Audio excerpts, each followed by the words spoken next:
ये आकाशवाणी है। वार्ताओं के अखिल भारतीय कार्यक्रम में लीजिए सुनिए आमंत्रित श्रोताओं के समक्ष जाने माने गीतकार संतोष आनंद के साथ वार्तालाप दो पल के जीवन से। कार्यक्रम का संचालन कर रही हैं डॉक्टर राजश्री त्रिवेदी। नमस्कार। आज हम जिस गीतकार से रूबरू होने जा रहे हैं, उन्होंने कई बड़ी बड़ी फिल्मों में बेशुमार गाने लिखे हैं और आप सब उन गीतों से परिचित हैं।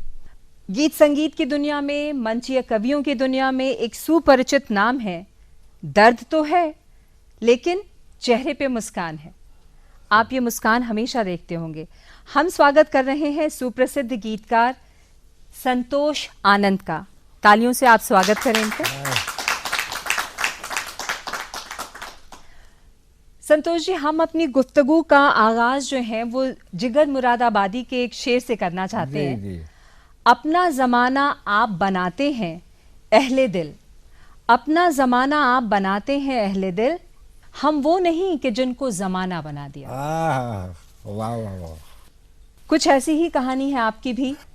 सबसे पहले आपसे ये जानना चाहते हैं जी कि संतोष कुमार मिश्र वो संतोष आनंद क्यों बन गया, उसके पीछे की क्या कहानी है? नहीं, संतोष आनंद मिश्र नहीं था, पाराशर था। और मुझसे पहले मेरे 3-4 बहन भाई गुजर गए थे जी। तो मेरे दादाजी मुझे देखने आए थे काफी दूर। तब सवारियां होती नहीं थी, तो मुजफ्फरनगर से वो सिकंदराबाद जहाँ मैं पैदा हुआ, तो वहाँ आए थे। उन्होंने देख के मुझे कहा हमें तो इसी में संतोष है, इसी में आनंद है। तो ये नाम संतोष आनंद मेरे दादाजी का रखा हुआ है और मैंने कोई उपनाम नहीं रखा।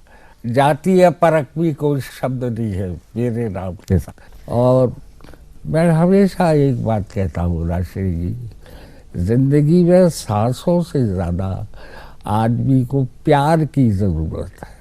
प्यार चाहिए, उसके बिना कुछ नहीं है। सांस तो आई नहीं आई, प्यार हमेशा रहेगा, हमेशा रहेगा, हमेशा।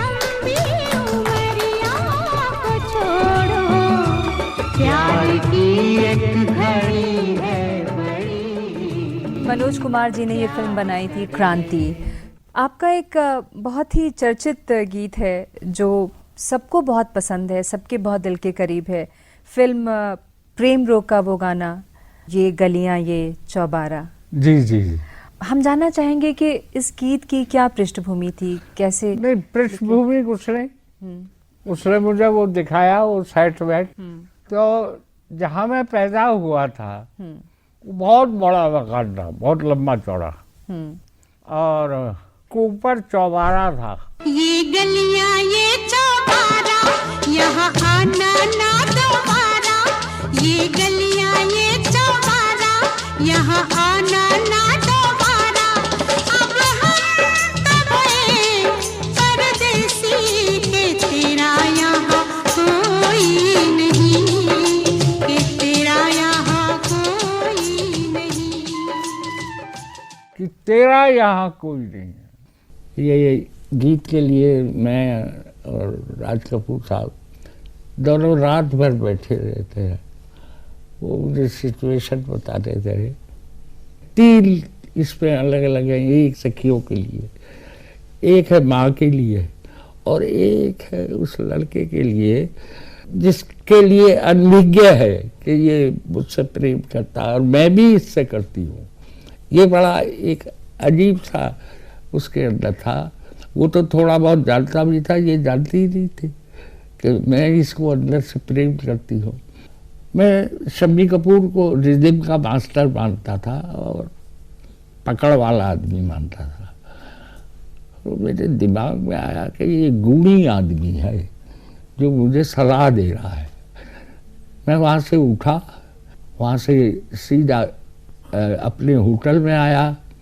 मैनेजर से कहा, मैंने कहा तू सुबह ही सुबह का मेरा टिकट करा दे दिल्ली का, पहली फ्लाइट से। तो उसने मेरा टिकट करा दिया और मैं उससे उठ के दिल्ली आ गया। मेरी लड़की थी तब बड़ी लड़की 1-1.5 साल की। एक दिन पहले मैं बम्बई गया ही था, तो ये मैं अपने खर्चे से ही टिकट कराया मैंने, और मैं यहाँ आ गया। बहुत घटिया जगह हम रहते थे उस टाइम किराए पर। तो मेरी वाइफ मुझे देख के दंग रह गई, बोली कि ये कल तो गए थे आज आ गए, कहीं ऐसा तो नहीं किससे झगड़ा वगड़ा कर आए हो। तो वो देर नहीं लगती थी मुझे, बचपन से ही ऐसी आदत थी। तो मैंने कहा गुड़िया कहाँ है? एक दिन, हाँ बच्ची मेरी, अब तो वो 41-42 साल की है। तो बोले वो अंदर लेटी हुई है। मैंने उसे उठाया और अपनी गोद में ऐसे करके लिटा लिया। मैं सोचता गया ये बड़ी होगी, इसकी शादी होगी, ये जाएगी, ये तो वो कल्पनाएं लाता गया, मेरे आंसू आने लगे जी। और मैं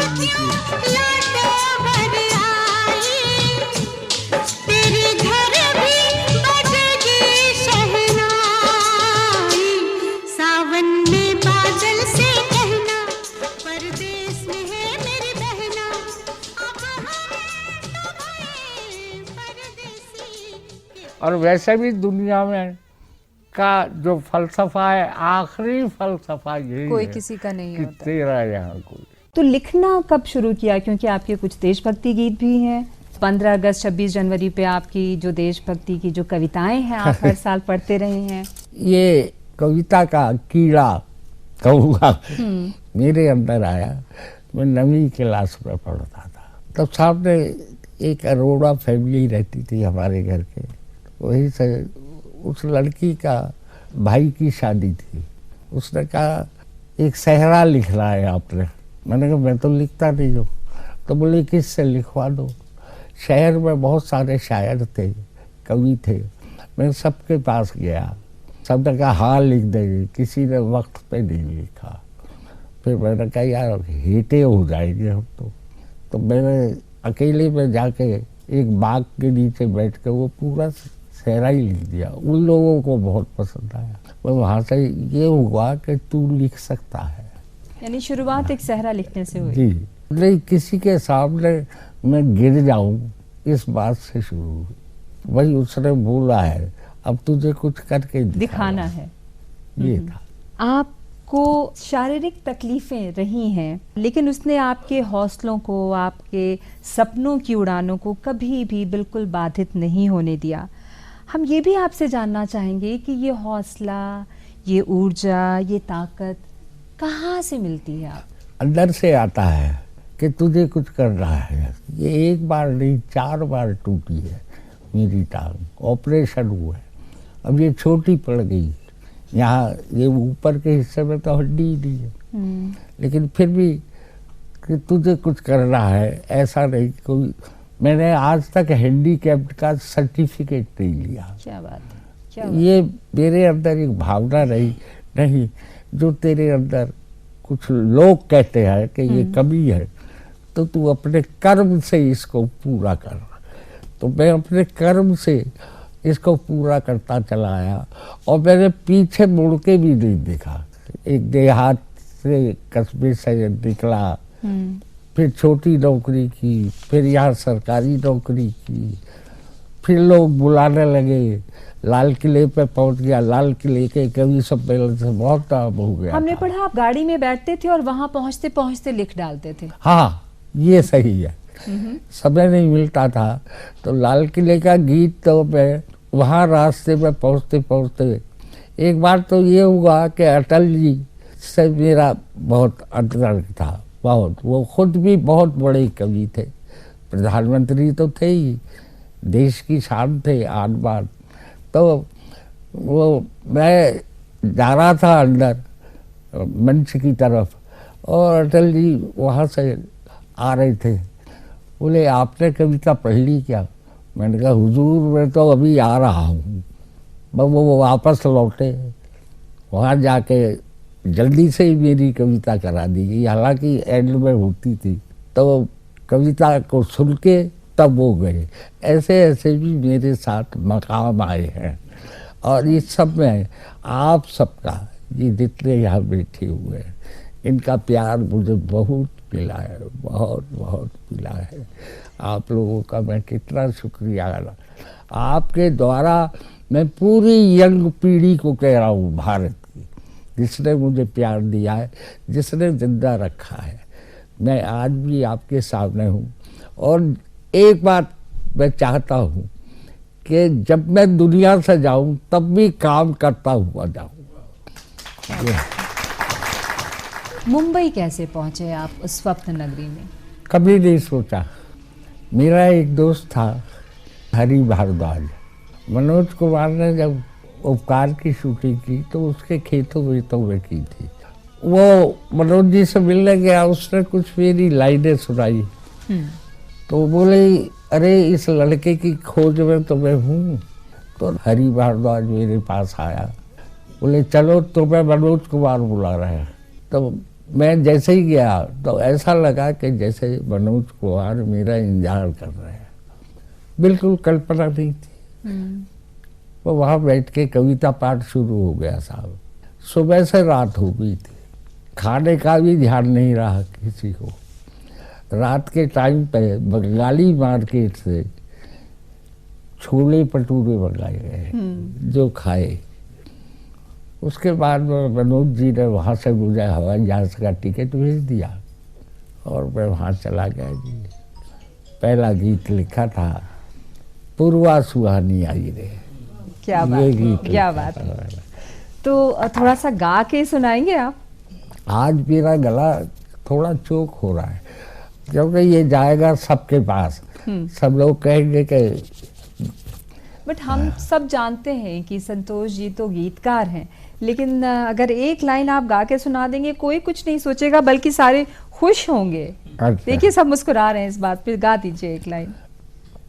ओए ढोली ढोल बजाना बजाना, ओए ताल से ताल मिलाना मिलाना, ओए ढोली ढोला ढोली ढोला ढोली ढोल बजाना, ता ता थैया तक तक थैया ताल से ताल मिलाना, पुरवा सुहानी आई रे पुरवा, ऋतुओं की रानी आई रे पुरवा, मेरे रुके नहीं पाँव नाच उठा सारा गांव, प्रीत पे जवानी छाई रे पुरवा, पुरवा सुहानी आई रे पूर्वा पूर्वा सुहानी आई रे पूर्वा, ऋतुओं की रानी आई रे पूर्वा, मेरे रुके नहीं पाँव नाच उठा सारा गाँव, प्रीत पे जवानी छाई रे पूर्वा। तो यहाँ से शुरुआत हो गई आपके मुंबई जाने की, लेकिन आपने बताया कि आप सरकारी नौकरी में थे। जी। तो उस वक्त भी आप नौकरी में थे जब आप मुंबई गए, या घर में एक बातचीत हुई होगी कि भाई वो बहुत ही अनसर्टन सा जीवन वहाँ पे होता है, कुछ भी निश्चित नहीं है, गाने मिलेंगे, ये बहुत बड़े अचीवमेंट की बात थी कि मनोज जी ने बुलाया है। तो क्या आपने सोचा कि हाँ ठीक है आप गए, लेकिन उस वक्त नौकरी और आगे करनी है नहीं करनी है, पत्नी से परामर्श बहुत उलझने थी ना? बहुत उतार चढ़ाव था।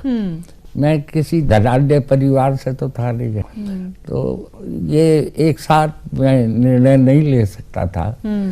तो फिर मेरे जहाँ मैं काम करता था उन सब ने समझाया कि ये मत छोड़ना, कम से कम पेंशन तो मिलती रहेगी। ये सबसे बड़ा वो था। तो फिर क्या किया आपने, क्या तय किया? बहुत उलझने थी, फैसला क्या किया? फैसला यही किया कि मनोज जी बहुत कहते रहे मुझसे कि जितना तुझे यहाँ मिलता है उतना मुझसे ले, और तू प्रोग्राम भी कर, ये भी कर। डिफेंसिव मैं इसलिए रहा कि मैं भाग दौड़ नहीं कर सकता था। दूसरे मेरा स्वभाव बहुत ज़्यादा स्वाभिमानी है, मैं कभी किसी से मांगता नहीं हूँ कुछ भी। फिल्म लाइन में ये आप जाइए, मिलिए, ये करिए, वो फिर बुरा मत मानना जी, मैं गधे को खुदा नहीं कह सकता। ये मेरी आदत है और मुंह पे बोल देता हूँ। वहाँ ये नहीं है, वहाँ आपको चाहे जो, अरे साहब आपसे बढ़िया कौन है, आप तो यहाँ के ये है, आप तो यहाँ के ये है कुछ भी नहीं। तो ये जो नेचर है ये फिल्म लाइन स्वीकार नहीं करती। फिल्म लाइन क्या, कोई भी सी भी लाइन स्वीकार नहीं करती है। हर आदमी अपना ये चाहता है कि मेरी कोई प्रशंसा करे, मैं सच चाहे वो बात, झूठी प्रशंसा ही हो। प्रशंसा होती झूठी है। नहीं, ये तो हम नहीं कहेंगे, हम सब आपके प्रशंसक ही यहाँ बैठे हैं और बिल्कुल सच्चे हैं। तो मैं आपको झूठा कब कह रहा हूँ? मैं तो वहां की बात कर रहा हूँ। जी जी जी। अच्छा, वहां पर मनोज कुमार जी की फिल्मों से आपकी शुरुआत हुई। आपने कहा कि वहां पे कई बार ऐसा भी लगता है कि आपको स्वीकार नहीं किया जा रहा है इन खास वजहों की वजह से। आपको कभी लगा ऐसा? जो जेन्युइन होता है ना, वो जेन्युइन बनाता है, उसके अंदर से आता है। हम लोग जब बैठते थे तो अंदर से आता था, मैं कुरेदता था, वो कुरेदते थे, तब बनता है गीत। एक बात बता दूं जी, आप इसे बड़बोलापन बदले ना, जो पहली चोट में आता है ना गीत, ये पहले ही स्ट्रोक में, वो वही होता है गीत। तो मेरे गीत में किसी ने आज तक, बड़बोलेपन से नहीं बोल रहा हूँ, किसी ने नुक्ता नहीं लगाया। और मुझे इतनी इजाजत मिली हुई थी सब तरफ से, लक्ष्मीकांत प्यारेलाल की तरफ से, मनोज कुमार की तरफ से, राज कपूर जैसा आदमी, मेरे गीत पे कहीं उसने नुक्ता नहीं लगाया, दूसरा गीत नहीं लिखा मैंने।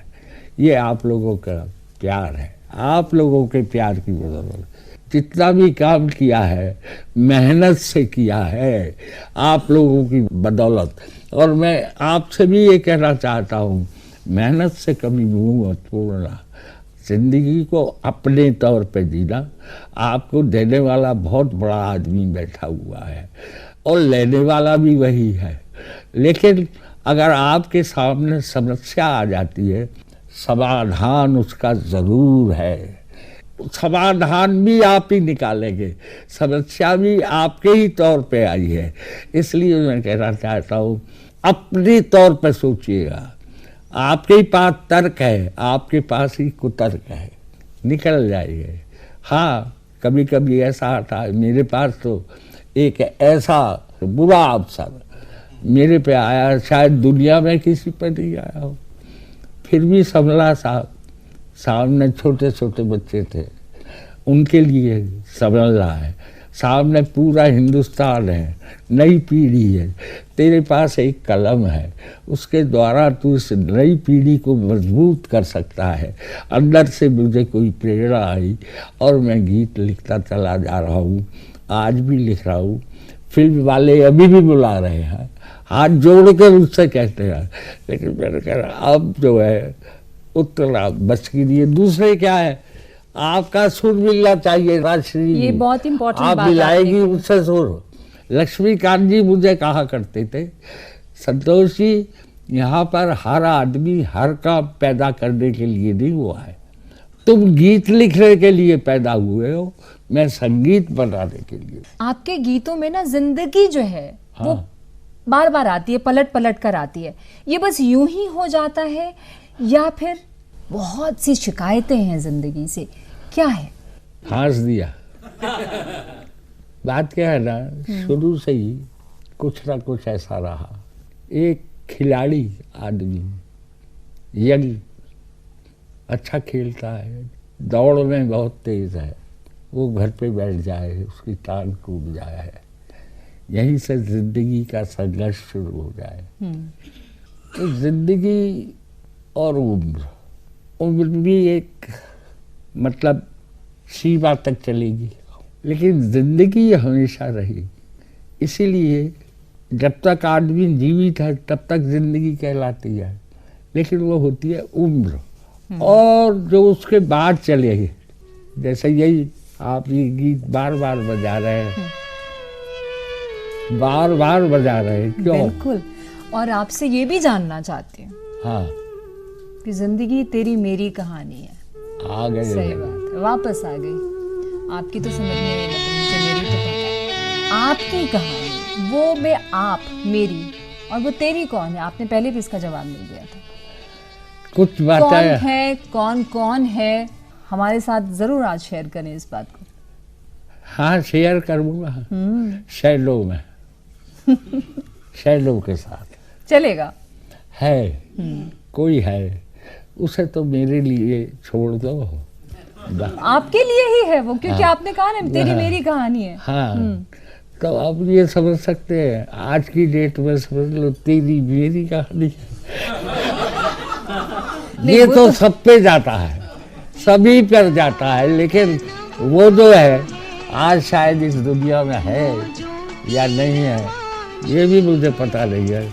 लिख दिया था कभी, और फिर आगे बढ़ के मैंने कहा मेरी पत्नी कहीं नाराज ना हो जाए, तो ये बात है। उसके लिए भी लिख दिया था, तू धार है नदिया की, मैं तेरा किनारा हूँ। ये मक्खनबाजी है। पत्नी के लिए था, तू धार है नदिया हाँ। की। कहीं कुछ है जो अमिस है, एक तलाश है जो अब भी जारी है, लगता है हमेशा। ऐसा आपको?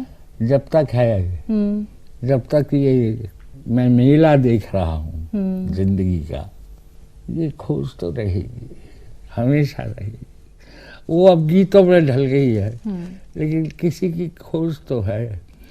लोग कहते हैं ना, आपको अगर किसी से लगाव हो जाता है ना, तो यहाँ तक होता है आप अपनी ज़िंदगी तक देने को तैयार हो जाते हैं।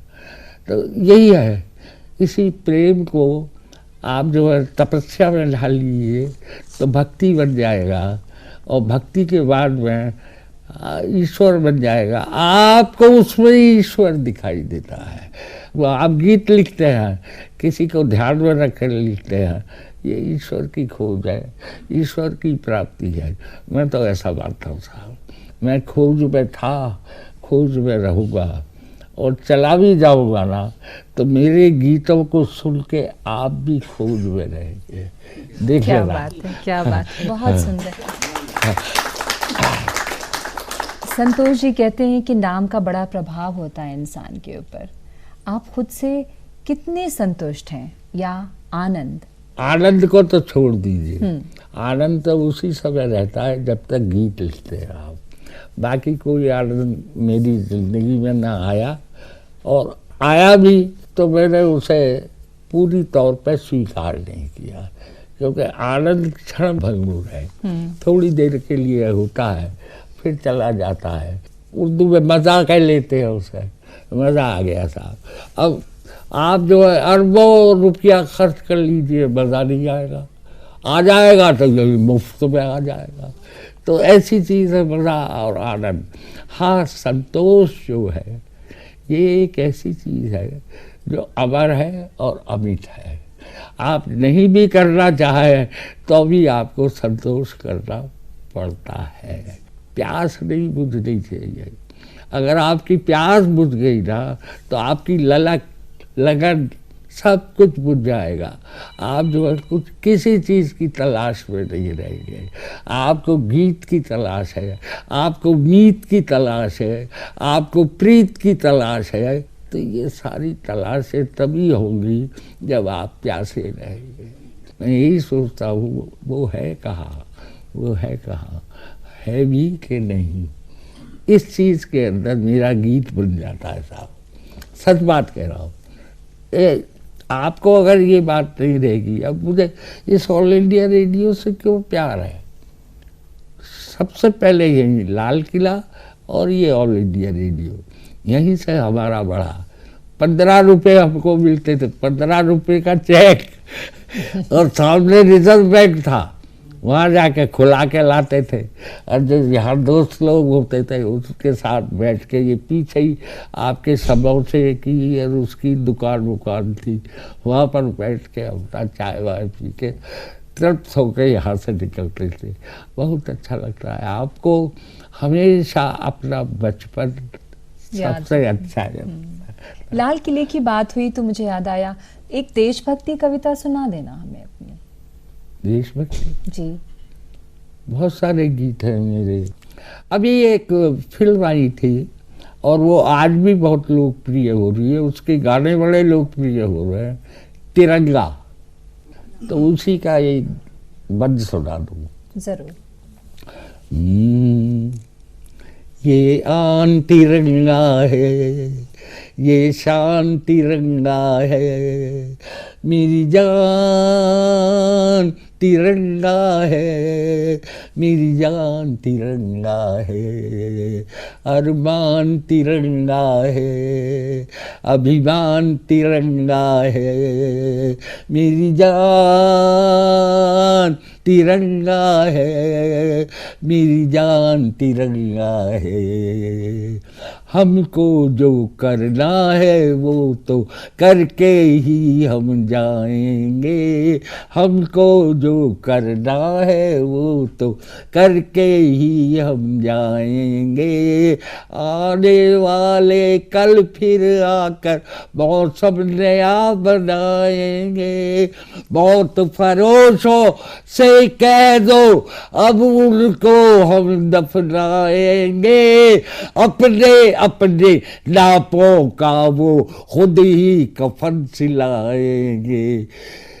आवाज तिरंगा है, ऐलान तिरंगा है, मेरी जान तिरंगा है, मेरी जान तिरंगा है।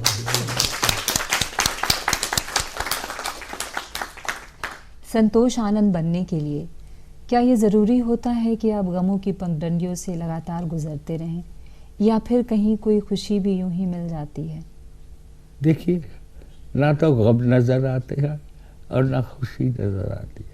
ये जब आते हैं तो बिना कहे हुए आ जाते हैं। इतना ज़रूर है, गमों के अंदर सनातनता है, वो हमेशा रहते हैं। लेकिन खुशी जो आती है राष्ट्रीय क्षणिक होती है, थोड़ी देर वो चली जाती है। लेकिन गम जो है आपके दिल को उम्र भर कूटता रहता है, कूटता रहता है। लेकिन उससे घबराना नहीं चाहिए, उससे मेरे अच्छे अच्छे गीत निकल के आते हैं, पुरानी यादें जिंदा हो जाती हैं, अच्छा लगता है ना। गमों की जो खुशी है ना, उसका भी एक आनंद है। कभी कभी आंसुओं में उमड़ती है, कभी कभी गीतों में उमड़ती है। तूफान को आना है, आकर चले जाना है, बादल है ये कुछ पल का, छाकर ढले जाना है। बहुत बहुत धन्यवाद, आभार। हमारे स्टूडियो में आप आए, आपसे इतनी सारी बातें हुई, आपके जीवन के बारे में, आपके अनुभवों के बारे में, आपके अचीवमेंट्स के बारे में, आपके दुखों के बारे में। मैं इस मुलाकात को, इस गुफ्तगू को कभी नहीं भूलूंगी। मैं भी नहीं भूलूंगा। गाओ मेरा गाना।